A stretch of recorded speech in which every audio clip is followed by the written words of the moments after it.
Right, we got our party together. Completed our first quest.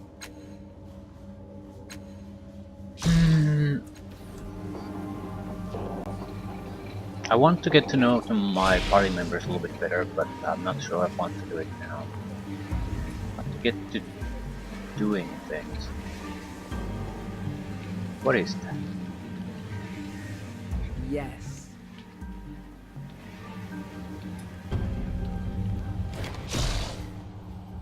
This large, bold, broad-shouldered man turns to face you. You freeze. It's not his dark cloak or his sledgehammer, it's that beneath his mustache and goatee, he is so ugly that he'd scare his own mother in a dark alley. He gives you an abrupt nod, and you get the distinct impression that here stands a man who enjoys the boredom of standing guard and the company of his own thoughts. Nothing to see here until you pay El Ginto, he says, when it's clear that you aren't moving on. With that, he returns his gaze to the distant sea. What is that thing in the cave? Nycthemeron. El Ginto will tell you about it, if that's what you want. How did you capture it? Long story. Nadut rolls, then falls into silence. Apparently that wasn't an introduction, but an excuse. He sees you staring as ask El Ginto. He's the talker. I watch the feast. How does the cage hold the creature prisoner? Yeah, El Ginto. He's El Ginto. Yeah. Let's talk to El Ginto. In front of you is a weary traveler whose grim visage is mostly obscured by a pointy hat. Upon closer inspection, the lines on his face indicate he has seen much and has many tales to tell. Hello there, friends. Here to see the Nycthemeron, my friend in the cage over there? Or are you just looking to spend a word or two?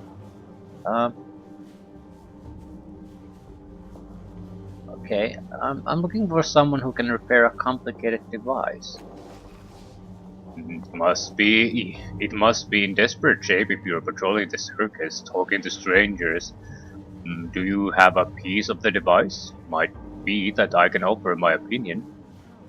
Yes, I have this shard of crystal. He accepts the crystal shard with great care, turning it over and over in his cracked hands. In silence, you catch a hint of wood smoke and notice that his eyes have turned slate gray. Living crystal, seeking a greater whole. Still warm, maybe alive, maybe thinking. He hands the shard back to you with a touch of regret. Interesting piece of tech, but not one I know much about. Sorry, friend, for asking around some more. Okay,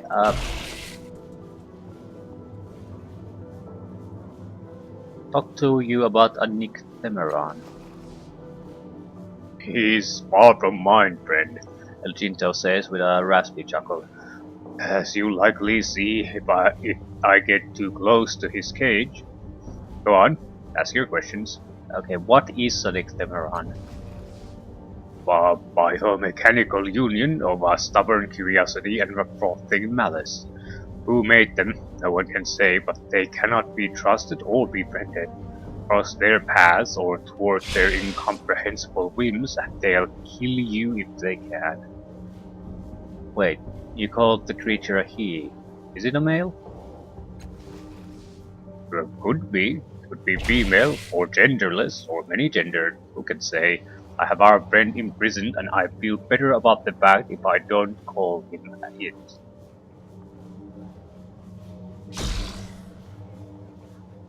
How did you capture it? I suppose you could blame luck. Little early to call it good or bad, though. His eyes seek the sky as he begins his story.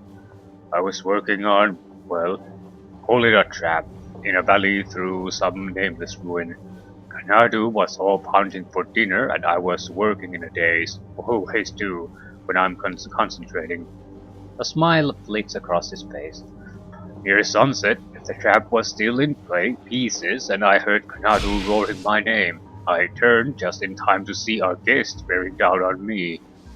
The creature's volley of molten energy cracked off the personal barrier I'd left active while building the trap, but I knew it couldn't hold.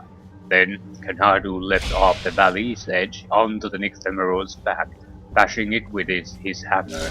It shrieked, and then night fell and the creature went still.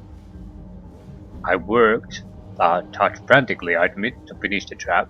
It hadn't been designed for our guest, but as you can see, it worked. Um, I don't. Yeah, I don't. That's not an explanation. I mean, a night fell and the creature went still. But why? Is it solar powered or something? How did you get the creature into the city? Fair question, he says, casting a lazy glance back at the cage. But a longer answer, and not as interesting as I'd like. So let's just say that the trap is more collapsible. It appears.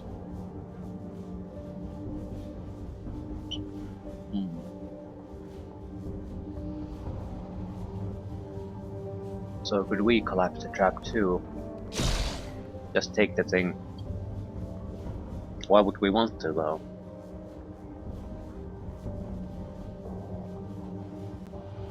What do you plan on doing with the Nycthemeron when you're done showing it off? We're likely to release it and run as if every kind of demon in the world is after us. We're not trappers, see, we're explorers, and we're only in this to save up some coin for a journey across a long patch of ground. He rubs the back of his neck. Not that our motives make much difference to our guest. He'll want to boil our skins once we let him go. I can't say I blame him.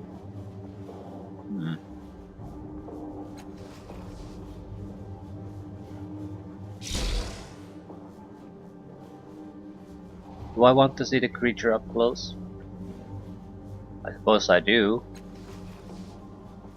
Your curiosity does you benefit. Credit, friend. It's only 25 shins. I can't afford that. I could afford 10. Never mind, but it's too much for now. Also, I'm not sure what would be the point. Unless I can do something with the force field, but again, what's the point? What do I get out of it? Absolutely.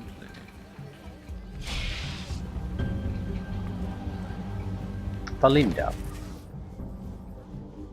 Nearly every inch of this merchant's body is covered in tightly wound robes and furs. A hood obscures its head, and a mask conceals its face. This doesn't stop you from noticing that it is apparently furious with you. Trembling, it backs at its similarly dressed companion. Both of them turn impassive masks back to you. Falinda. Sounds like a female name. Neither Falinda nor Steristi could believe it, but the thief had come back. Had he come in shame, ready to return what he had taken? No. His hands were empty, his expression baffled. Falinda crosses waddled arms. Perhaps the thief had simply forgotten to return what he had borrowed. But this made him no less a thief. Are you narrating me? The thief said, trying to distract Falinda from the matter at hand, but the merchant would not be distracted. 10 years ago, this thief had borrowed a book.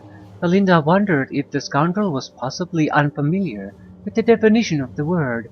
It did not mean taking a thing and keeping it, after all.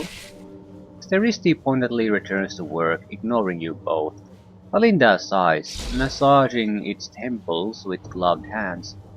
But in the end, Falinda took a deep breath and asked the thief to simply return the sealed and long overdue book with the 5-colored sigil on its cover. How can you possibly remember who borrowed a book from you 10 years ago? The cunning thief said, hoping to arouse doubt in Falinda's mind. But the hope was a foolish one. Belinda was memory in the same way that the thief was fatty tissue, fluids, and chunks of calcium. The merchant crosses his arms. Belinda was out of patience. Was the thief going to return the book or not? I don't want to give her my word, but I can't promise anything, but I'll look for it. The thief muttered, ashamed, but Belinda was satisfied, temporarily. And with that, the merchant returns to its work as well. Why do you narrate everything I say? The thief said, but Belinda knew from long experience that there was no explaining it. The merchant kneels before a bookshelf and jams book after book into the remaining space. This frustrated Belinda. After all, the two merchants were creatures of words, bound in metal and cloth. But whenever Belinda tried to bend these same words into explanations and answers, they crumbled and fell apart. They could not fold themselves around the truth. The merchant slams a final book in place. And so, Belinda said nothing. Why won't you tell me? The thief pleaded. He still did not understand that Belinda wasn't speaking. That what the thief was hearing was the passage of time. Okay. I'll remember that. So, that's not much of a quest to go on, though. There's a book somewhere. I need to find a book that I supposedly borrowed. Belinda didn't provide any clues about its whereabouts, but did mention that the book has 5 colored sigil on its cover. So that's an impossible quest to go after. We'll either encounter it at some point or we don't. The silent merchant traces dark fingers over a cracked scroll. It appears to be ignoring you as politely as possible. Watch him work. The merchant's spread fingers, hands collide over a faded parchment with the faint sounds of quill scratching. Vibrant letters in an unfamiliar tongue appear in their wake. The merchant again passes a hand over the page, and you hear the scrape of a quill on paper. Dark letters emerge from the shadow of the hand as they pull from beneath the page. Why is your partner narrating me? The Risti either ignores you or does not hear you. You don't talk, do you? Yeah, he's not saying. Thus, screechest. Okay.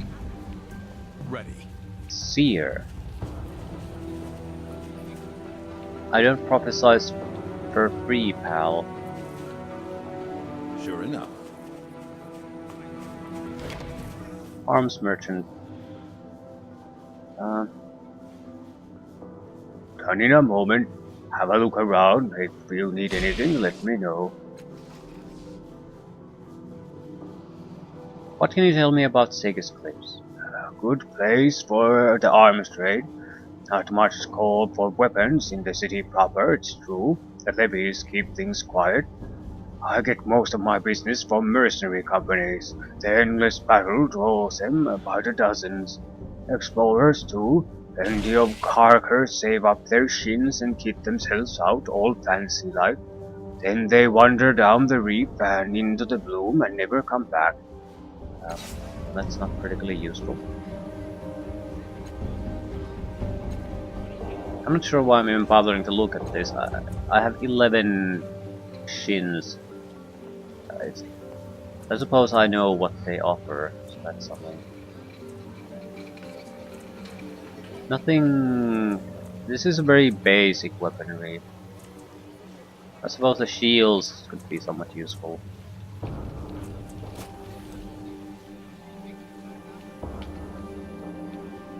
Sure enough. Mr. Genocide. What is this? I'm ready. This machine towers above you like a dagger driven into the ground by a giant. It seems much older than the surrounding buildings. Your hands itch to touch the array of dark panels scattered around the machine, as though they have though they have touched them before. Try to remember why this machine feels so familiar. Oh, we might as well give it our best. Still could fail reasonably. Yeah. Memory teases you with images of machines in pieces, but you can't remember no more than that. Okay, we can retry, but this is basically us wasting all of our points here. Yeah, and we fail again. So we have no more intellect pool. Might as well fail again. Success. You close your eyes to better concentrate, sinking into the currents of a memory that does not belong to you, or at least not to the body you are in. And you hear the thunderous heartbeat of the operational generator calling you from across centuries. You open cold, focused eyes, ignoring the screams that dripped tangles of black smoke. Your attention is solely focused on the health of the machine's heartbeat. You reach into the hissing guts of the generator, adjusting and tuning, hoping. The heartbeat fades into the past. Your hands, your body's hand, rests on the rusty surface of the long-dead generator. Well, that was super useless.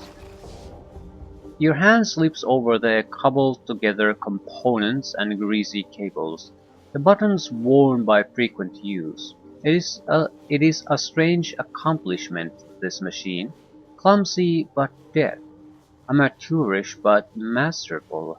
Only a brilliant mind could have melded so many disparate parts into a functional device. Unfamiliar memories whisper to you. This device was used, though you don't know how, to generate a field that unmoored everything within it from time itself. Your fingers scrape a rough patch, lifting them. You see a cercenate symbol attached into one side of the side like a maker's mark. Can't do anything with it. Wasted all my intellect pool. I'm ready. A jumble of boulders and debris lies in the foot of the surrounding cliffside. The broken remains of the ancient devices lie among the fallen stone, while off to one side a metallic canister sticks out of the top of the pile. It appears mostly intact. Examine the canister.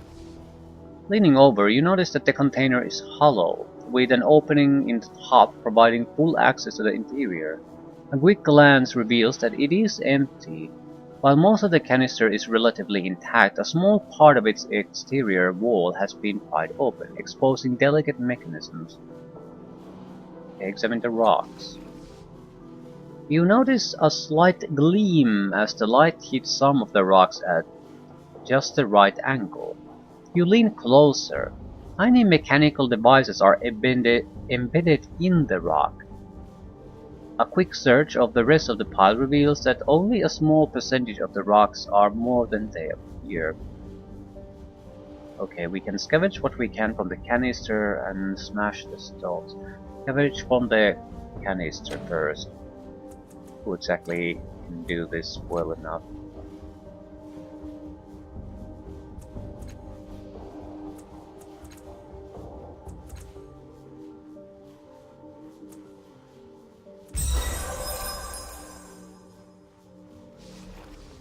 Using the pried open panel as a starting point, you delicately disassemble the exterior of the canister and manage to retrieve a fair number of intact components. 65 shins. Okay, smash the stones to extract what you can. Okay, try putting the rocks in the canister. You scoop a handful of the remaining smaller rocks and place them in the canister, but nothing happens, okay? Smash the stones.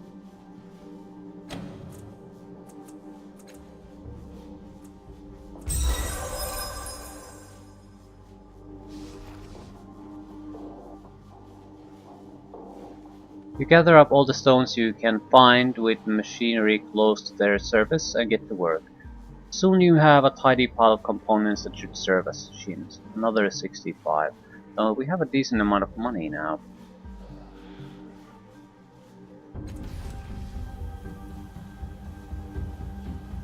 Wasted quite a few stat pools, but Here comes the boredom slayer. I'm not sure why would I store them.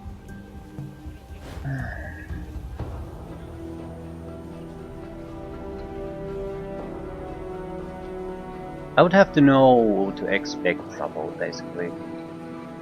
Could afford to buy some shields. Not a big thing, but it would help. 10%, 10% evasion. I think I would like to hold on to the cash until I visit more shops, so I basically have an idea what our options are. The genocide. Right. What exactly are you? I'm a blade that cannot cut, a weapon that cannot strike, a living monument to failure. He shifts his weight. You hear the frown in his voice. I was against detail code too, the firm hand of tradition. They called me one of the Black Three. Enemies did not understand us. They took my name to mean death in a dozen extinct tongues. Called me Orphan Maker, Hope Smasher, Death's Child. My armies blackened the earth and the skies. My dragoliths scoured the land. Domination was my duty. If they had known, if they had welcomed us, they might have been our thralls. Instead, they became dust. He gestures. All this, it was to have been mine in stewardship for the future of my people. It was promised. But now, his arms fall back to his side. Now I am the genocide, a relic, the last of my kind. Last of your kind? Why? I know of no others. Kalagat Anvor, he who shares truth and understanding, is dead. Was Tule law, the blinding light of reason, was destroyed. The underspine has fallen. My people are destroyed utterly, and our servant God speaks to us no longer. The clean lines of order and the glory of battle have forsaken us. The rest are dust. We rose against a superior foe and we were outmatched. Only I remain to tell the story of the Taba.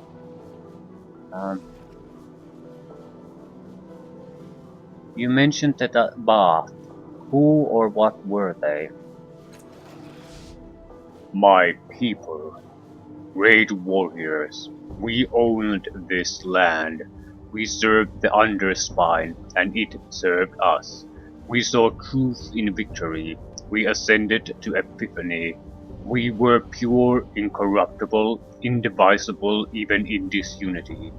We found strength in one another and proved it with bloody blades. But we fell, and the underspine fell, and so, too late, we learned a new truth, but I carry the old ways as a seed within my heart. Why did the Taba fight so much? For honor, for truth, for the one way, because it was our duty. We were born to the blade, so it was written, so we chose. Free will is a curse unless given to a greater purpose. Our purpose was given to us by the underspine, given to the underspine by our ancestors who found it and crystallized our essence forever. Okay, what the fuck is underspine? Our slave, our god, our prize. It kept us holy, kept us pure and unchanging, anchored to a fixed point. The world turned around us, but we remained constant. When the world brought inconsistency, we fed it blood. The underspine was our soul, our confessor. We knew clean heart rapture from it. We knew our path. It gave us the words of the ancient Tabab, and our path was rigid and unbending, absolute. What's the benefit of an absolute path? We had no questions about our duty, about our goals, only the particulars. We erased doubt in the purity of utter certainty. Questions raised are questions answered, or they are heresy. No need for self-agony. The necessity of introspection was transmuted into optimization of our paths, into fashioning ourselves into the pinnacle of our achievement. Clear definition in life's great truth, not this pitiful shadow. What exactly happened to the underspine? You can hear the frown in his voice. Sabotage or failure. One of those under my command told me that it had whispered defeat into his ears, as if it had sickened, lost sight of the true path. Given the question, the underspine denied it. My soldier was cast out, and I suffered the bar for his doubt. It was later, years later, that the underspine broke, after our failure, and I have never been sure if the seed for our defeat were planted in those days. The Nano who captured me, who nailed me to time, he used the Mind Seer to ferret out the underspine's location. I do not know if he ever found it in the world. He raped a genocide from me and mocked me with his sobriquet. I was not to blame. I will stand before the underspine and swear my innocence. Let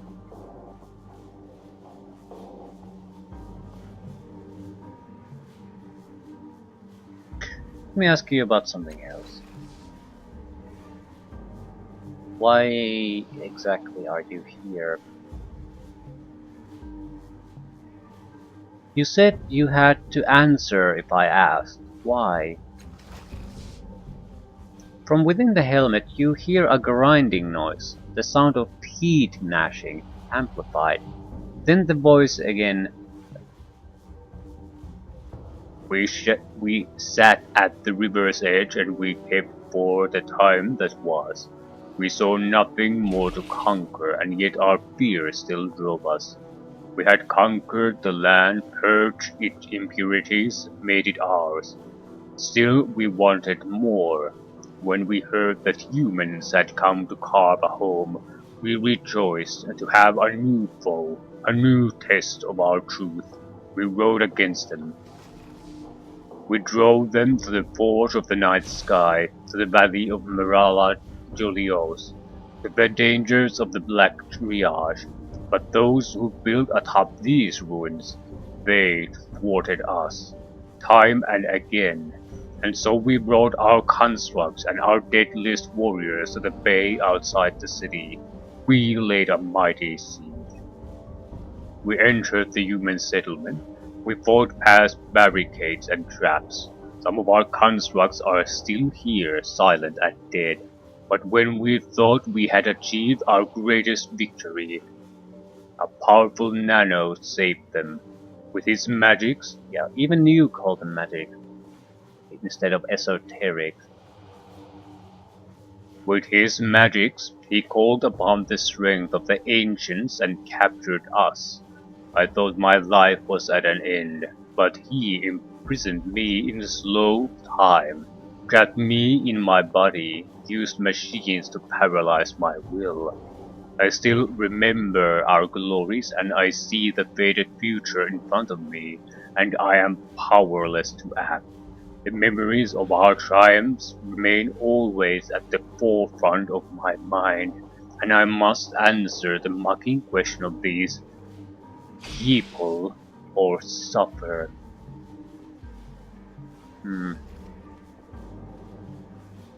Seem very calm for someone who's been in prison for centuries. Probably has gotten used to it by now. I have been defeated. I have nothing to fight for.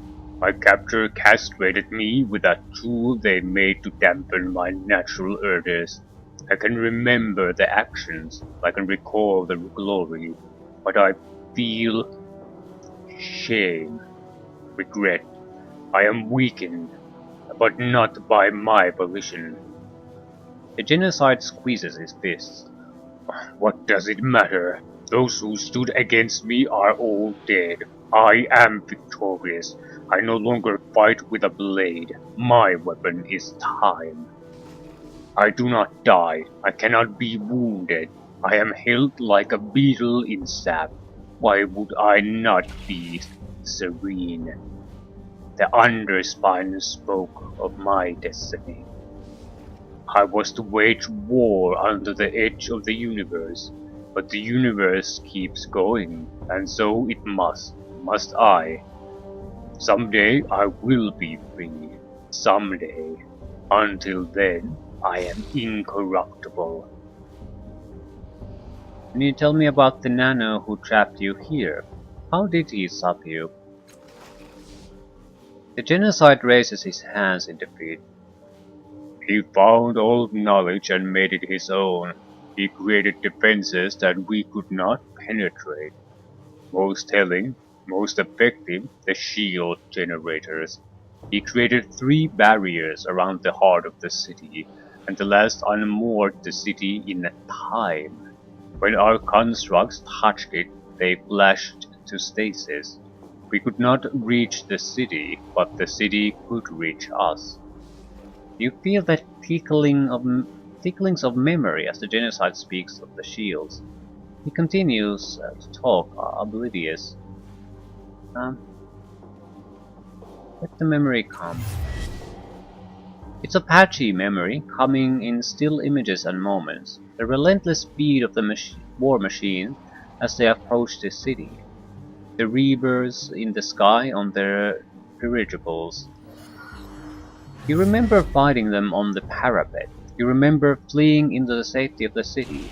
You recall making your way to the shield generators, cutting off the above supply lines. And then the memory fades.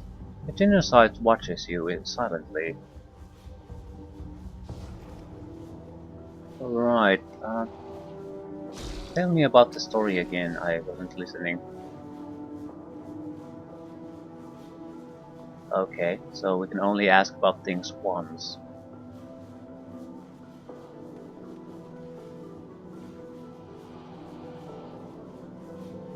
How did they stop you from trying to escape? The nano who raised the city's shields created a device.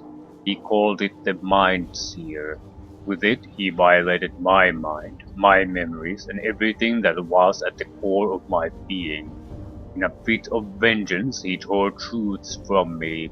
He made me betray my people. He rewrote my mind. He gave me perfect clarity into the past and gilded my ability to shape the future. The Tabath never sought revenge against those who were mightier than we. We devised stratagems to defeat them.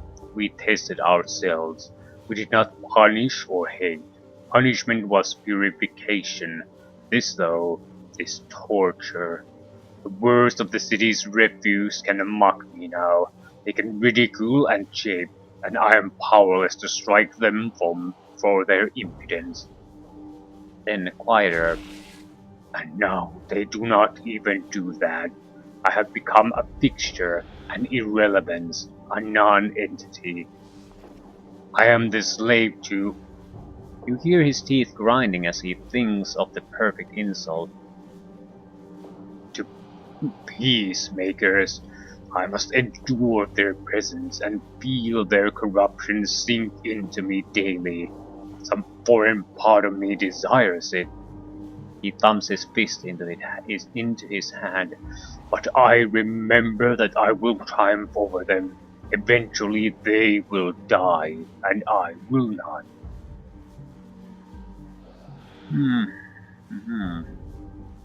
You mentioned the shield generators. Can you tell me about them? I told you their effect. They unmoored the city in time. They severed our supply lines.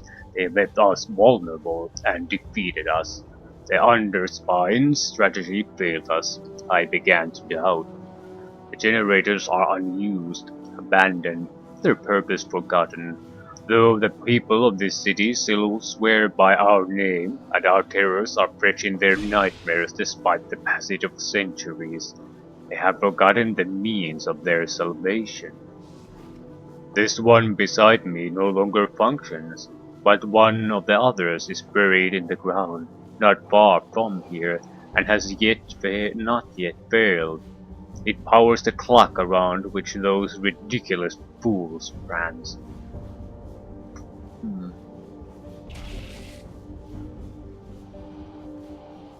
The nano who defeated you was the changing god. He and his children still live. His voice is flat and dead. Others have claimed this. I do not know if they say this to torment me, but if our enemy was a god, even if he was once but a man, then to stand against him is to spit in the face of the divine. The Bath were a holy people. Humans do not believe it, but our rites were as sacred to us as they were profane to your kind. We accepted the will of the ineffable. Any who still live may yet find the mantle of godhood. Be divine is to be beyond the rule of mortal ethics. Those who would be gods must cast aside these concerns, if they are to turn against their old teachings. Yes. Doesn't look like we can get anything really out of it. He's more or less a history lesson, I suppose. For any practical use might be because of the shield generators. Maybe we need to learn more about the Bath at some point so he can teach us. But doesn't appear to be anything all that useful at the moment. Of course. Hello, Otero. Wind spins off the distant sea, sweeping between you and the boy, whistling up toward the peaks of Sega's cliffs. Otero glances at you, then at the crowds in the plaza beyond. He appears to be looking for someone. I saw you wandering down in the reefs. Did you get to the star before the others did? He looks back at your face and grins. Guess not. That ain't a face that's found good pick. A lot of people went looking for the star, did they? Nah, not too many. Gotta be carker to go down to the reef. The place is haunted. But despite his hard words, Otero's eyes settle on yours, studying, deciding. His mouth settles into an irritated line. Look, he says, running a hand over his double scalp. You hide it well, but I can tell you're new here. I ain't trying to offend you, but I don't like leaving folk new to Segas on their own. If you have questions about the city, or Circus Minor in particular, I'll answer them free of charge. Of course, it looks like you already have a guide, he says, nodding at Calistage. Hello, dear, your companion says politely before turning to you. Otero knows this city better than almost anyone, and it's quite unlike him to give anything away for free, let alone his terribly valuable advice. Do take him up on his offer. Nice of you to say. Well, what can we ask? So is there a place to sleep? The cult of the changing god might let you sleep in their camp, or you could try Tranquility's Rest in Caravanserai.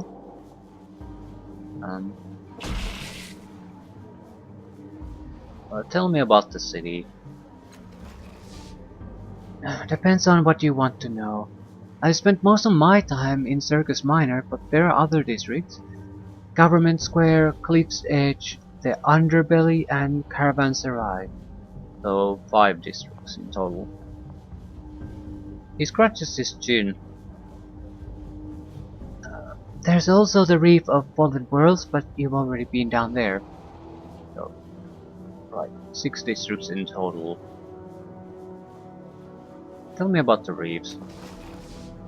Only cargers, laborers, bullies, and diggers desperate for scrounge go there. And you, of course. His stairs pass you down the winding steps. Besides, both think it's haunted by ghosts from the previous worlds, and I've seen enough down there to agree with them. But you don't need me telling you what it's like. You're lucky you didn't get robbed on your way back, or worse. He eyes you expectantly. Someone named Quoro tried to rob us on the way up. I bluffed my way past him. That's not easy. Otero rubs his back and his neck sheepishly. I got a good kicking from him for trying the same thing once. Okay, tell me about Caravanserai. That's the port of Sagas. Any ship that can fly lands there, makes their trades, and takes off for foreign lands. He turns a scornful eye toward the distant flags on the high crag. I did a sea ride here in Sagas. Don't know why people insist on leaving. Yeah, why would they? Cliff's Edge. A damn dangerous place to live, He says, laughing. Folks built their houses out on the ledge, over the sea, and everyone gets upset when one of them falls. He sighs. I hear it's been getting worse lately. Watch your feet up there. So collapsing buildings.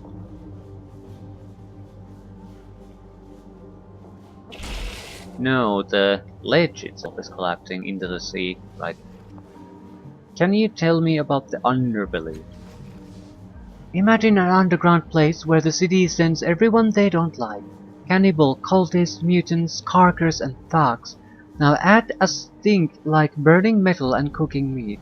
That's the underbelly. Yeah, so the more charming people of the place. Government Square. You mentioned Government Square. I did. Bet you can guess what's up there. Yeah, I guess the government. But surely there's other things. Do you live here? Not really. Walls are nice, but they keep you in one place. I like to move around, explore. So you don't have a home? Don't need one. I carry my life with me. He pats his bags. Okay. Ooh, I'm looking for the cult of the changing god. Making a note. Well, you're not going to be able to miss them, He says, smirking. They're camped around the weird clock on the other side of the square. He settles his hands on his hips. What do you want with those carkers anyway? They owe you something? I need to ask them some questions. Fair enough. Even carkers get it right sometimes. Well, okay, what about the Order of Truth? I'll remember that. In Government Square. From here, follow the path around to the left, and look for the stairs going up. Okay, Circus Minor? Yeah, the heart of the city. He says, folding his arms. The levies and politicians tell you that the Government Square is the center of Sagas Cliffs, but they're not thinking right. He spreads his hands, framing the plaza. When folk come to Sagas, they come here. They talk and trade, flirt and fight, tell stories. Everyone who comes here leaves different. Anyway, what do you want to know? Does anyone around here know how to fix complex machinery? Okay, no. What are you doing here? Just got back from a scrounge, he says. I'm here trading salvo for supplies before I set out again. Enjoying the sights, you know. His eyes sweep the crowds again. You can't help notice that he doesn't seem to be enjoying himself. He looks downright unhappy, guilty even. What are you looking for? He flinches, then glares at you. At first it seems like he's not going to answer. A girl I met a while back, He says at last, looking away. she was nude in town, like you. I'm just wondering what happened to her, if she's okay. Anyway, you have any other questions? Okay, does anyone around here know how to fix complex machinery? He says, scanning the plaza. Prada, that's the bugger lady in the market, is pretty good with machines. You might ask her for advice. He rubs the back of his neck. Otherwise, you'll want to visit the foreman in the underbelly. They might be able to fix it, if they can stop fighting long enough. Okay. That it? Yep. So basically our basic guide about the city districts and maybe who to go annoy with our questions. Raja. Action! Here I come! Jaren? In the shadows cast by the folds of the merchant's cowl, you glimpse hints of verdant chitin and amber mandibles erupting from pale human flesh. Her voluminous robes cannot hide the fact that her movements are odd, as if too many joints inhabit too little space. But her voice is warm, tumbling flood of spoken thoughts and impulses. A fair afternoon to you. Warm, isn't it? Something begins humming in one of her many pockets, and her brilliant, multifaceted eyes flicker toward an invisible point in the distance. Not as warm as it could be, but this is the warmest minute of the week by a considerable margin. She trails off, but the hum continues. Oh, you have one of those tattoos too.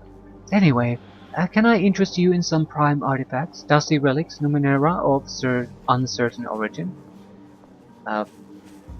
You appear to be transforming into an insect. I know! Isn't it fantastic? I think it might be caused by the intermingling fields of the Numenera I use to organize my thoughts, or the ones I'm selling, maybe all of them?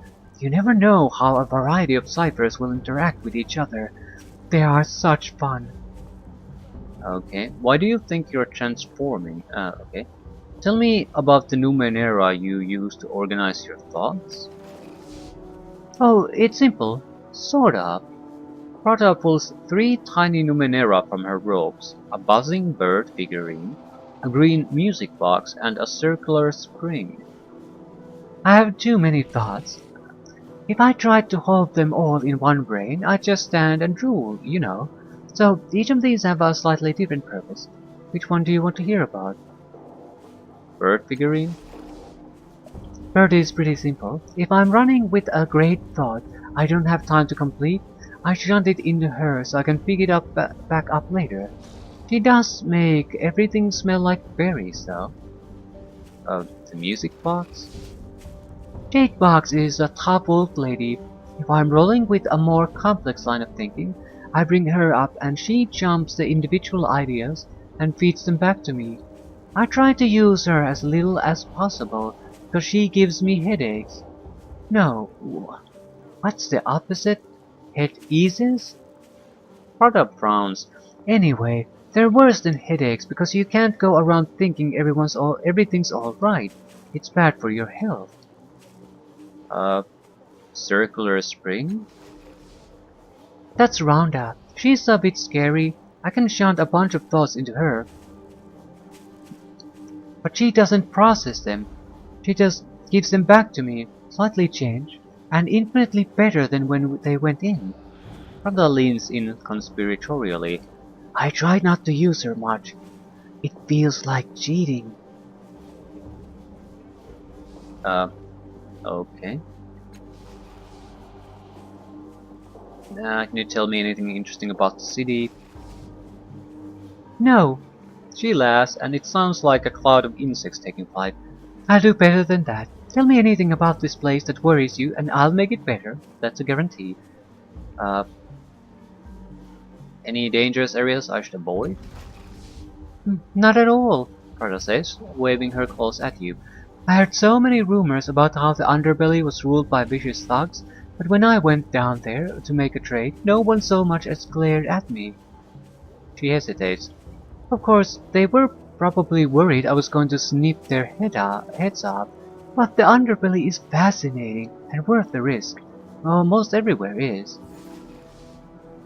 Do you? Tiber says, leaning over to look at her shrouded hands. Snip, snip heads off? I mean, you don't seem the type. I might be. I've never had to find out. Tiber leans back out of snipping range with a fixed, polite smile. Uh, what part of the city should I see first? All of it. Take it from me. Everything is worth seeing, even the boring bits. Take your time, talk to everyone you meet, and keep your eyes open. Okay, I'm still finding my way. Think I could get a discount on your goods? Well, She says, looking momentarily uncertain. It's like watching a lone cloud passing across the summer sky. you know what? I'll give you a discount on everything I carry, from now until the last star in the sky collapses. Or one of us dies. Can't do a thing about that. He laughs again, clearly unworried by the prospect. Okay. Transformation. Port devices. Uh. Wait. I'm looking for someone who can repair a complex machine. Can you help? Ooh, I'd love to. Complex machines are my favorite, but no, I shouldn't. I'm really behind my work orders this month. This may surprise you, but I'm very, very, very easily distracted. He shrugs beneath her robes. You're better off with someone else, sorry. Are you sure you can't help me fix something? Part trouble, sure. You said someone else had my tattoo. Who? Oh, right, a pale lady. She wanted me to fix an artifact of hers, but I couldn't make any sense of it. And that is rare, believe me. I felt sorry for her, to tell you the truth. She seemed sad, like she'd lost something and was never going to get it back.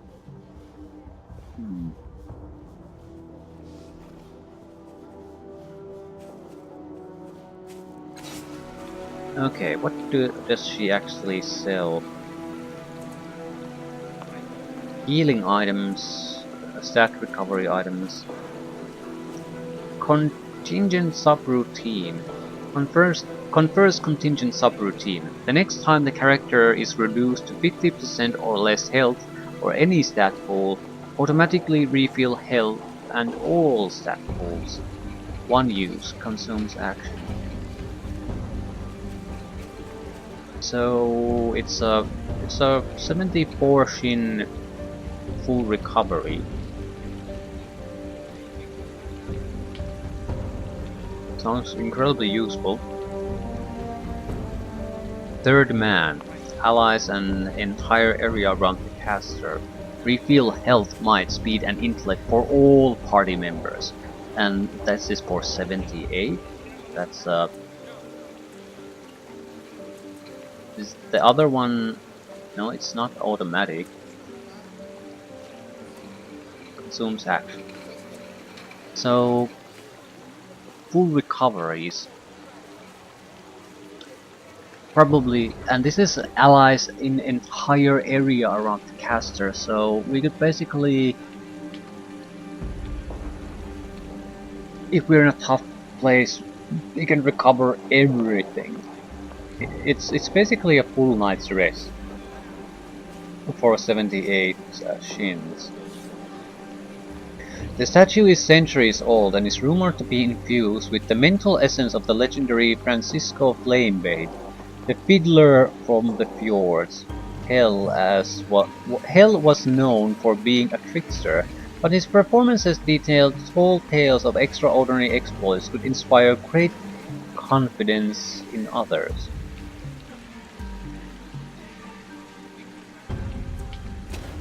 I definitely want to buy at least that. Cryo Forest Dart. Targets one enemy.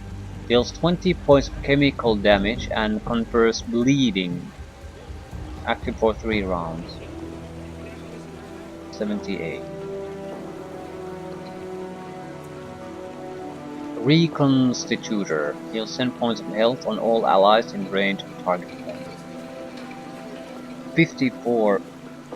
Right, it's much weaker and phase detonation, all in immediate area.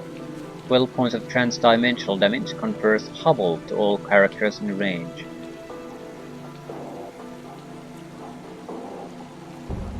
Prey Sector. Confers Prey Sector's eye on target, minus 30% evasion. Active the entire crisis. So, single target debuff that you can't get rid of. These are all useful. The problem is that you don't have the cash to buy it all, and you don't especially have the room for those items. I'd like to buy the third man because this seems like to me an insanely useful item compared to the cost. I mean, a single 3-point recovery on a stat is 34, so it's around the cost of 2 recovery items. But it recovers all stats pools and health on all the characters. So, for the low price of 78 shins. So I have to get it. I want to have a little bit of a shin pool. I'm interested in other items, but I don't want to spend all my money. We can always come back here later. I'm not sure who should have it though. I need to spread the items around at least a little bit. I'm actually thinking of 5 uses. Using the fresh vapors to get myself an intellect pool, because that's what I use, and as long as it's at 0, I'm very tempted to just rest. But this has 5 uses, and I would basically... Can I even use it outside of life? There we go. Intellect Edge. How long does this last?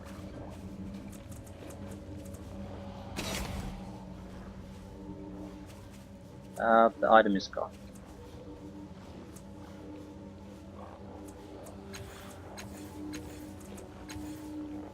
Well, it said 5 users, but apparently it's 5 users in combat maybe? Oh, it's gone for good. Shit. Fair enough. Paja. Now this couple stands together, their shared gaze fixed away from you. No words pass between them. Instead, they share a silent language of tenderness. Their bodies turn softly toward each other, forming a private space between them. His hand reaches for hers, and without looking, she claims it. Still looking past you, they smile together.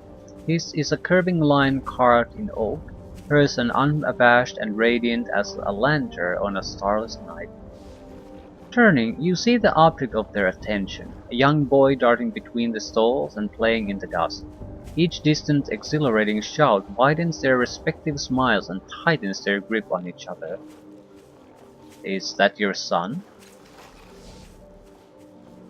Yes, Eleanor says firmly. He is still watching the boy, but a weary stillness has spilled into his posture.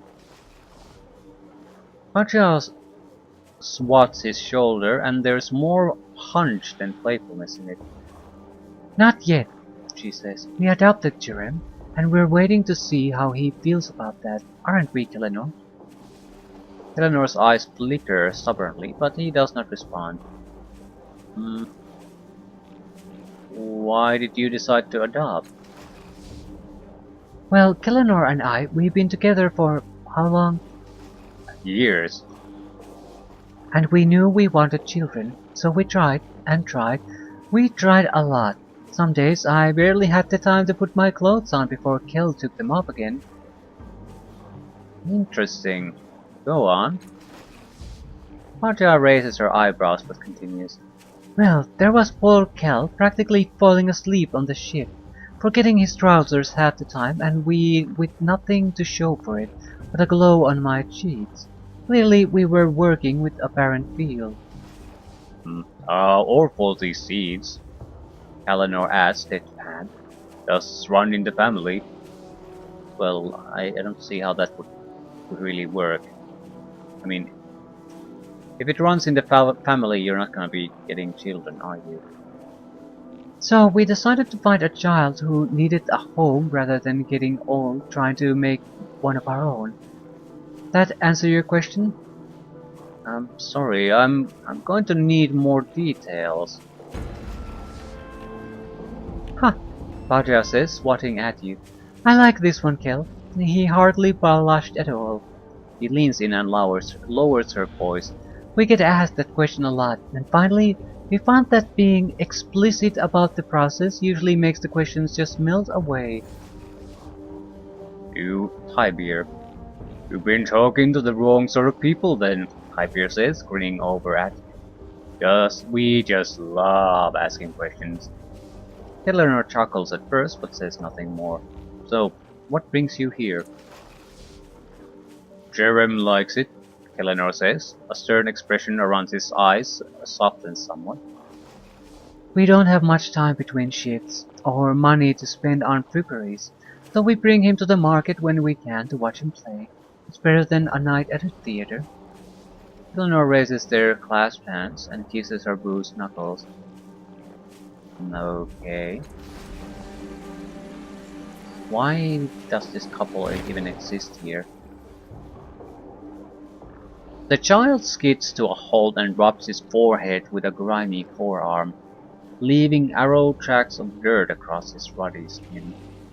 I suppose it's the gamer that comes out in these situations.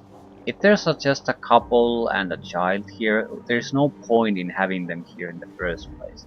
So what exactly is this? They either have some kind of information for you, or they're related to a quest somehow. Those are the two reasons people exist in games.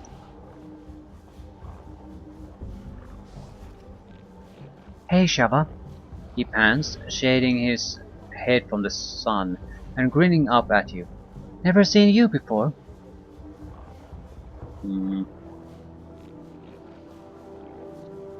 You called me Shaba. What does that mean? Huh? Jerem says. A cautious light enters his eye. Really? You never heard of it?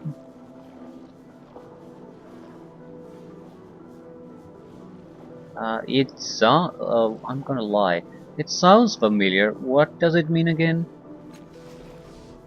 Relief flashes across the child's face. It's a nickname for adults, not a mean one, not really. Some adults are nice to kids, right? Pat their head. Here's a flower, a bit of nourish, whatever. But some aren't so nice. They curse, they shove us. Shove us aside, so we're in the way. Kids remember shoving more than smiles, right? So, a shover. Okay, so you like playing in the market. Not always, but it's better than school, hey? And I like watching Zaopi make sculptures. The one that goes sharp and curly reminds me of the monster on the side of Scarrow Hall. Why do you like Why do you like Zaopi's stole again? His sculptures. Not good enough for the side of Scarrow Hall, but close enough. Scarrow Hall? What is that, a building? Yeah, Shaba, Jerem says, chuckling.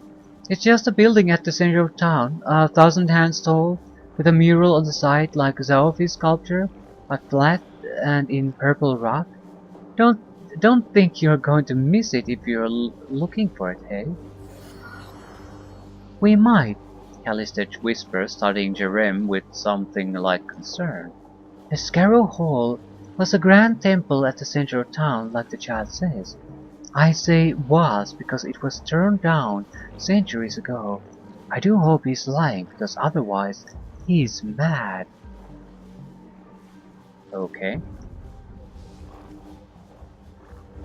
Why are you so dirty?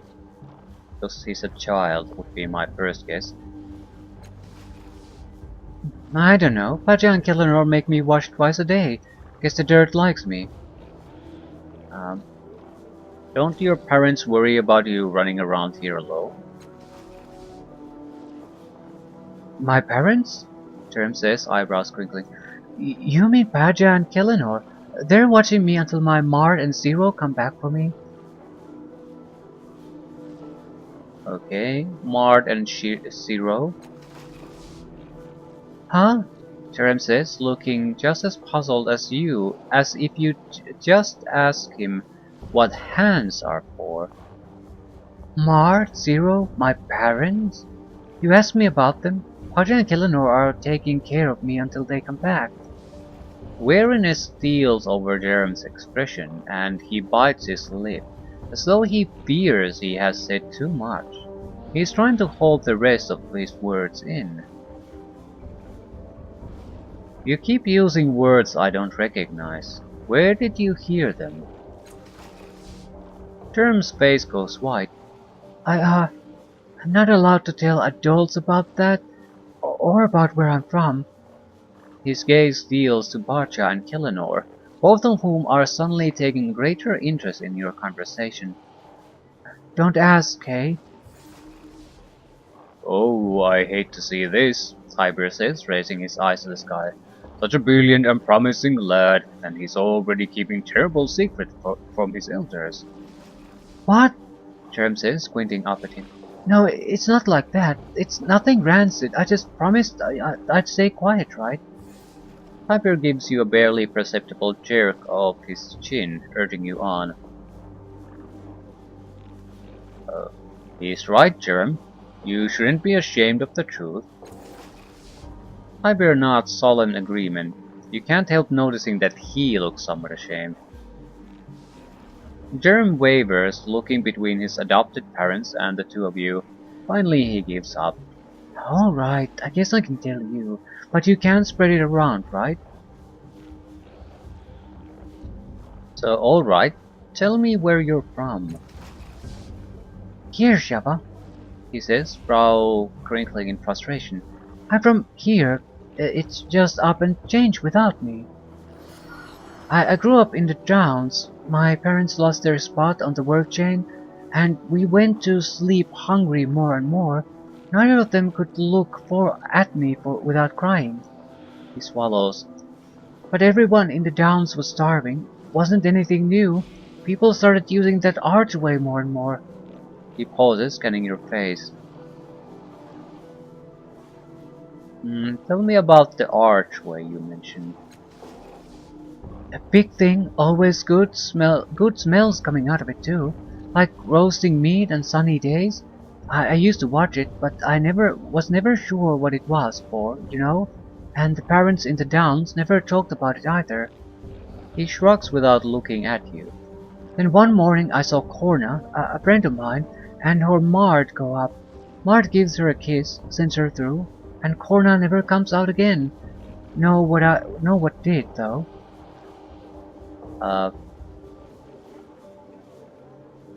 Music? Food? Bloody bones? Well,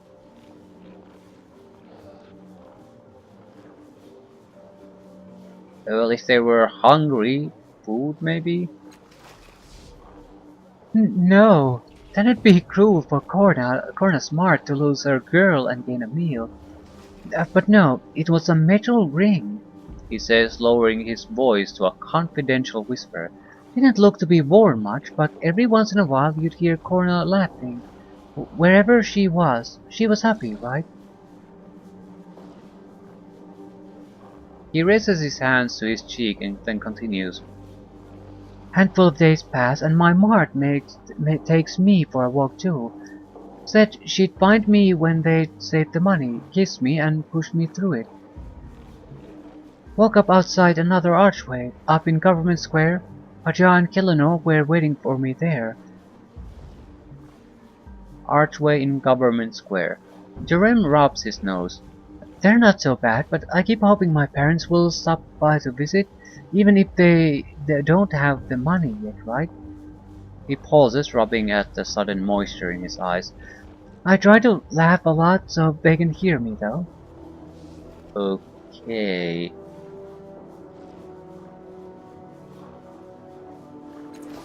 What is going on?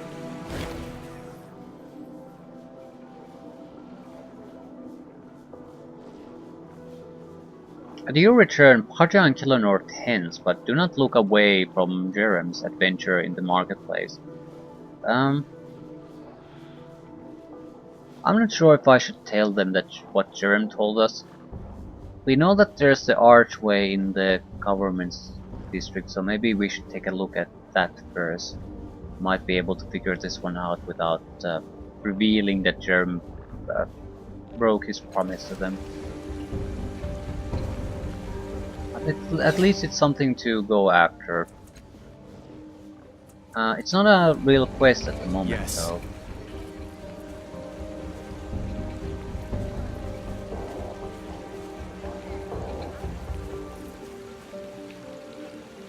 No, I'll go and take a look at it now, because if it's not in the journal, I'm likely to forget it.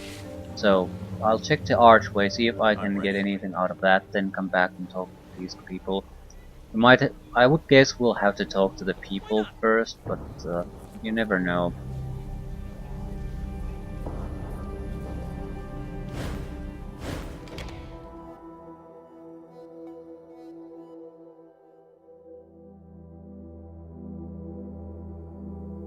I'd like to wrap up a couple of quests so we can get our initial level ups. One of us, I think, goes to tier 2. Yeah, Eridis and Tybir both go to tier 2. I and Kalistich will not. Eritus, stop fidgeting. Be still and silent. All three. I don't understand how all you Calistesians could even notice in that crowd of... you. A few thousand of my eyes can't help but notice you. Don't mind if I do.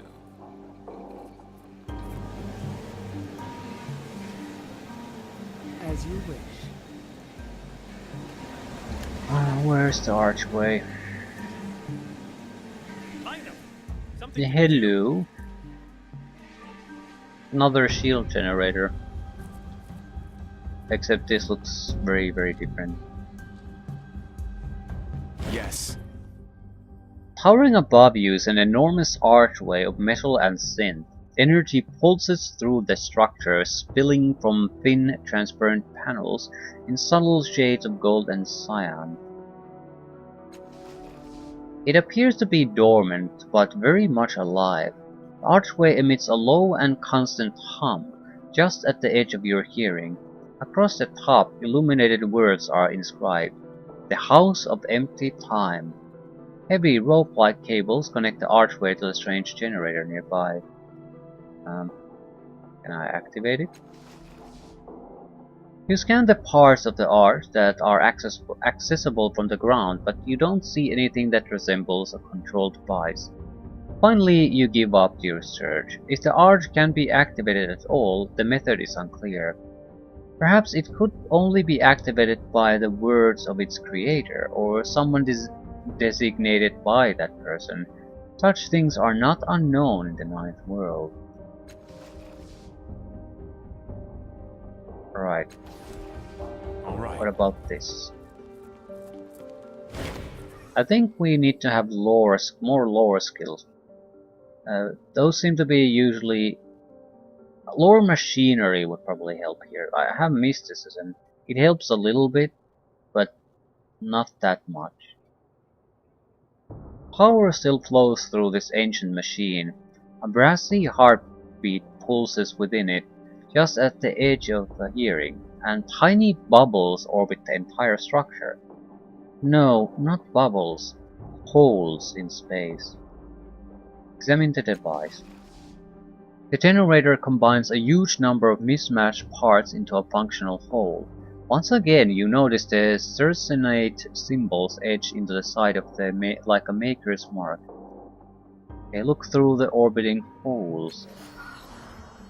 You lock your eyes on a hole, watching it orbit. Sometimes the buildings it passes in front of are still there. Sometimes they are on fire. Most of the time, however, nothing lies beyond the hole in the air but blackened waste and whirling dust. Yeah, I can't get anything out of this. I need to go and talk to the people. I feel like lore skill machinery might also be able to aid us here. On my way.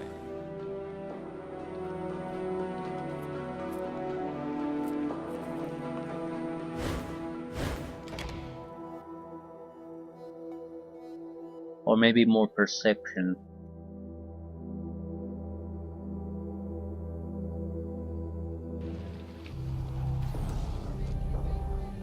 Look out below!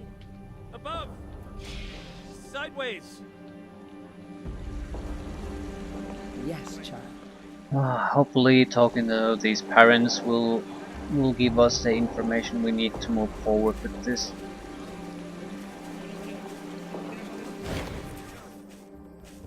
Jerem told me about the door he went through to get here. What is going on?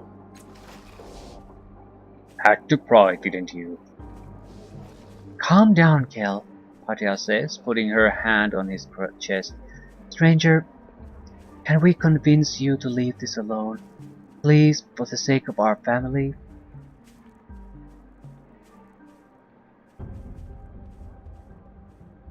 I just want to know what's going on here.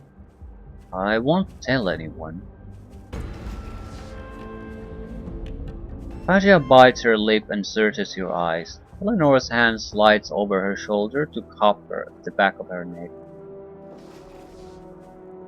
Maybe you're true to your word, and maybe you're not. The more we argue, the more likely Jerem will overhear. Her eyes shift to you, weary and despairing. Jerem got here through the House of Empty Time. He comes from sagas like us, only centuries in the past. That's why his speech is different, why he remembers places that aren't here anymore. He jabs your chest with a callous finger. Keep this to yourself. We'll tell him ourselves when we find a kind way of letting a child know that everyone he knows and loves is long dead and dust. Hmm.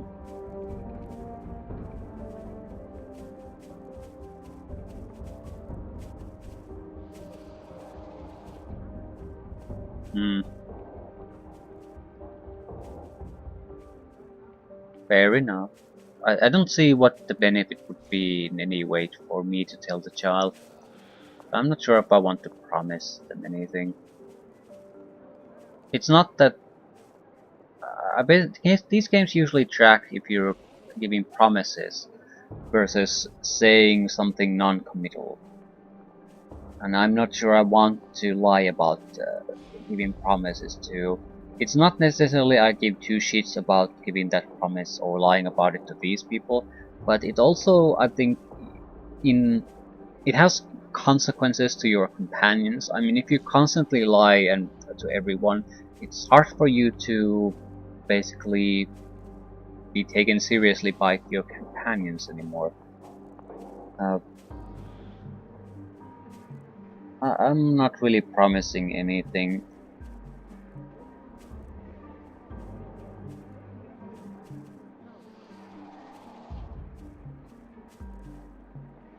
But I don't want to say that either, because I won't be the one to tell him, but you probably should.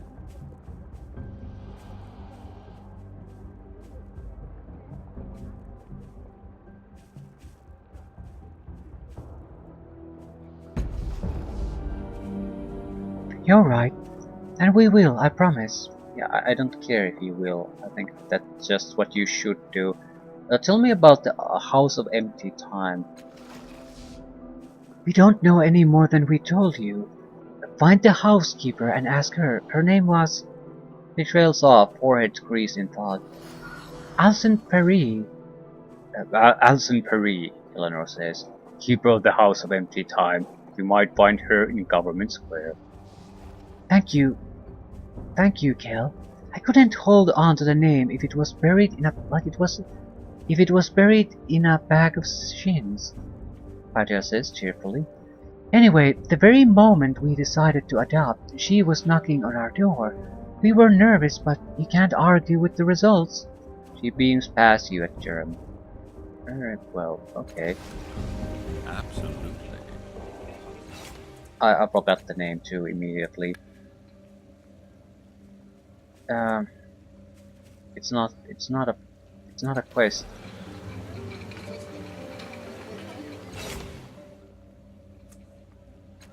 Okay. I think I at least recall the part of the name, the surname. I'm ready. I think I should be able to locate the person. Perry something. So,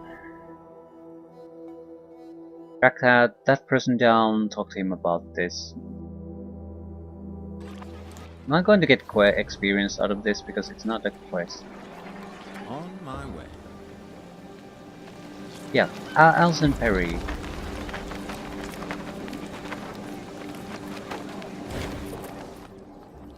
This woman seems to be absorbed by what she's doing. Her blue eyes narrowed in concentration.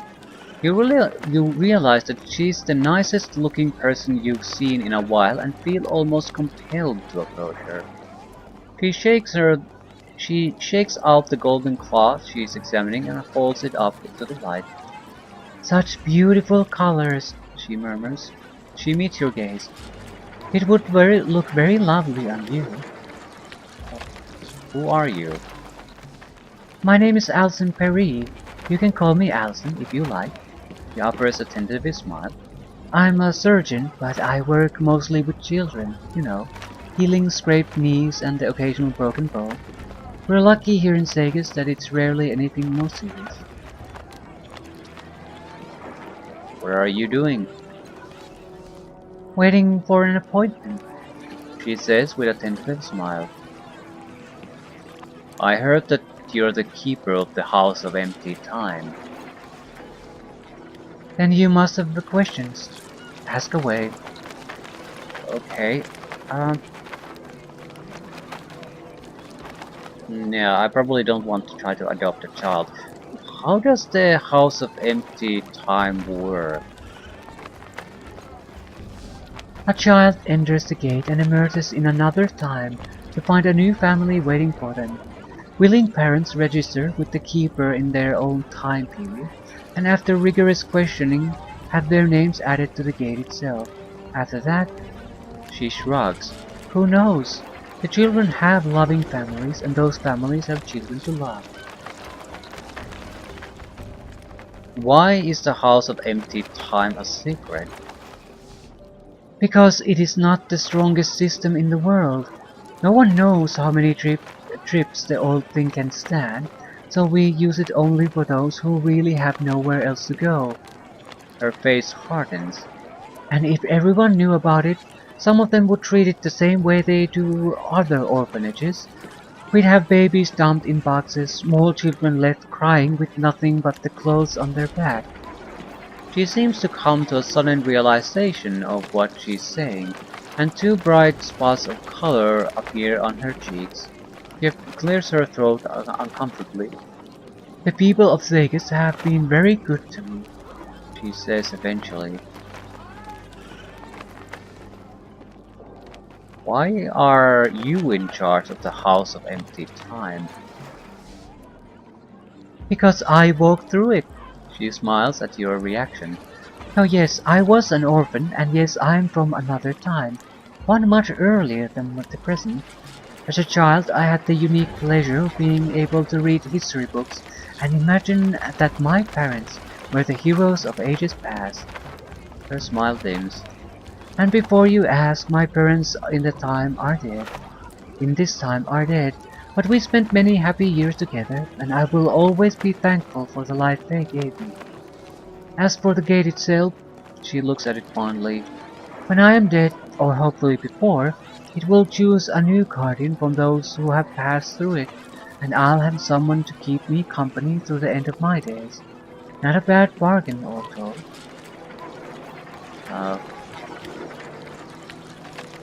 Can I adopt? I don't particularly want to, but I want to ask.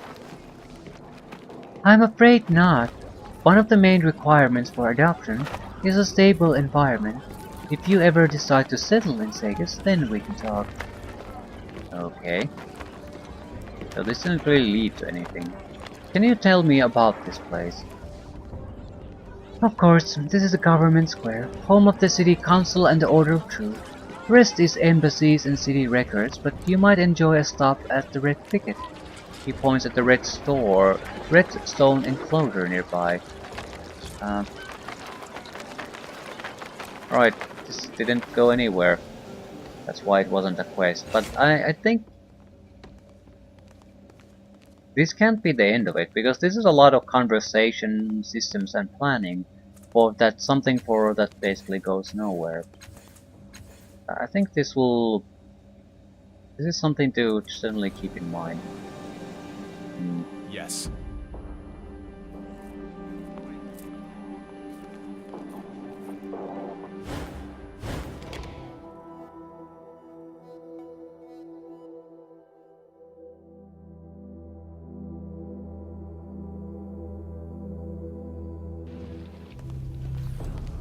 Right, I'll be ending it soon. I'll see if I can clear this corner out of people. I think there was a sculpture and a couple of slavers there. Of We'll course. talk to both.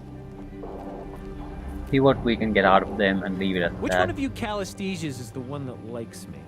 None of us do, Eratus. Are any of them lying? Possibly. With alacrity. Right.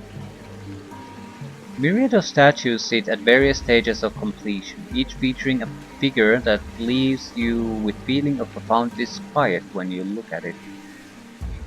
Of course. In several of the pieces, the creature depicted appears almost lunged out of the stone, almost as if hurling itself at the sculpture. Perhaps that's why they were left unfinished. Absolutely.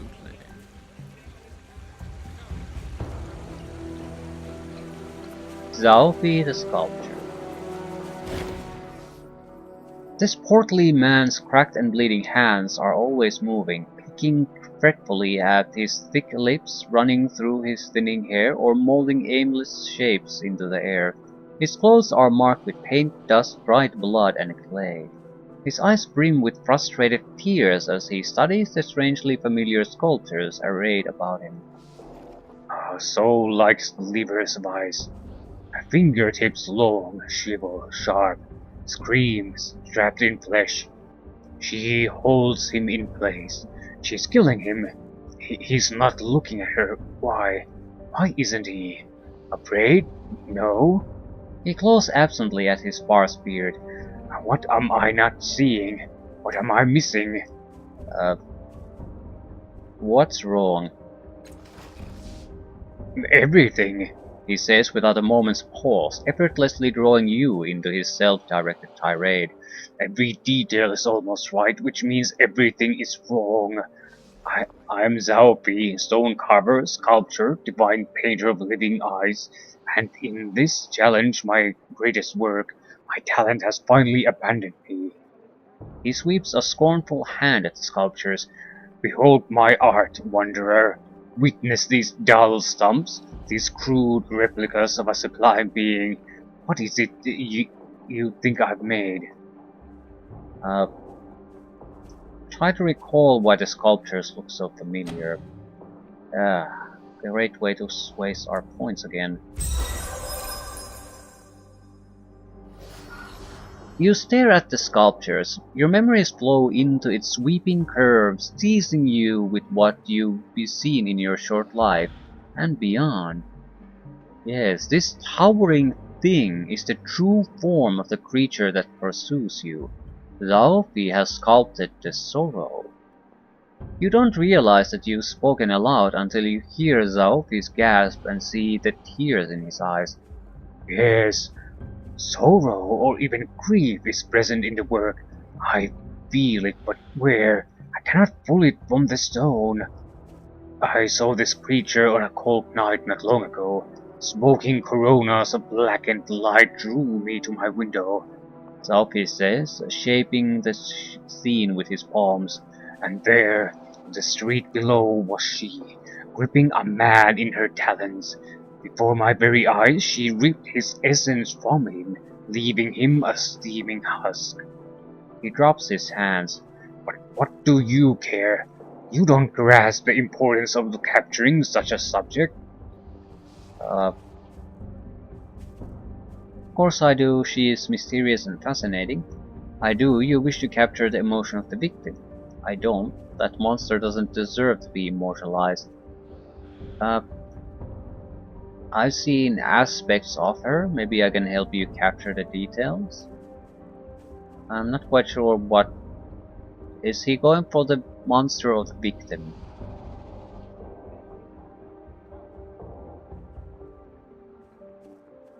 I've seen aspects of her. Maybe I can help you capture the details. You think I'm trying to sculpt the killer? He says, and then immediately corrects himself. Of course I am. I've succeeded, in fact. She is beauty and vengeance incarnate. What artist worth his medal couldn't capture such a being? But she doesn't need to be remembered. How could anyone forget such a lethal creature? No, the source of my ruin is this damnable man. Sophie points a trembling finger at the faceless human cradled in the statue's talons, a charred, oddly familiar pattern etched on the stone head. He stared eternity in the face and did not blink, but he will be forgotten unless I capture him here, and I cannot do that unless I know what drove him. Sophie swallows. The moment he fell, I ran for the street, but the Dendra of Horror claimed his body and took it away, probably to their foul chapel in the underbelly. Now I'll never know who he was.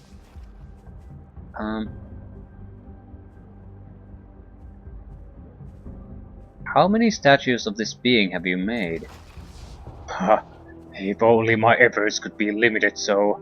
I've sculpted that blasted moment in marble, granite, and clay. I painted it in oil and blood. It even follows me into sleep, where I have weaved the scene from clouds and dream stuff. A frustrated tear rolls down his cheek. Even those were flawed. Artist, Tiger murmurs. You think they'd be a happy punch, but slap the paint on a canvas and someone pays them for it. But no, they trash about in their sleep, moaning and stealing all the sheets.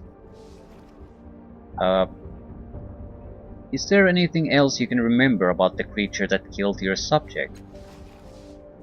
What a surprise, Sophie says with a ragged, scornful sigh. Yes, let us ignore the incandescent flare of this stranger's brief life and focus on his murderer. She's so much more glamorous. He grips his sparse hair as if it's going to fall out and glares at you. That's what you want, isn't it? That's what everyone wants.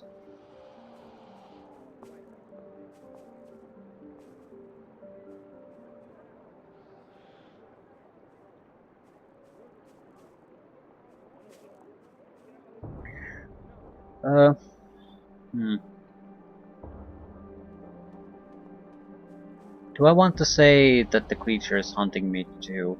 I sort of want to keep certain pieces of information away from others, because I don't know if it's going to kind of come and bite me in the ass or not.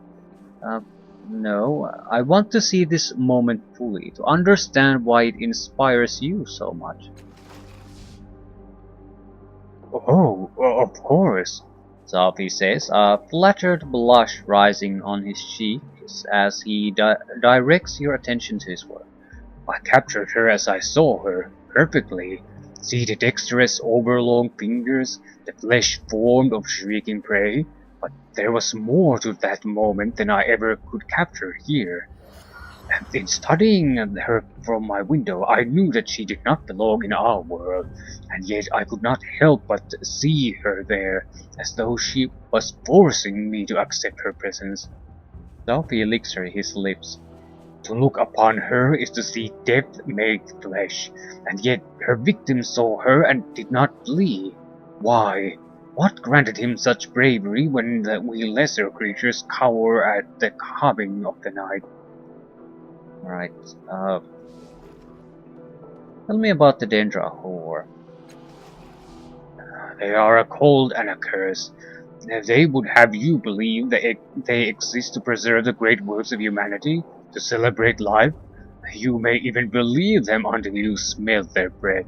The truth is that they squat in the underbelly chapel, eating corpses and claiming it gives them power.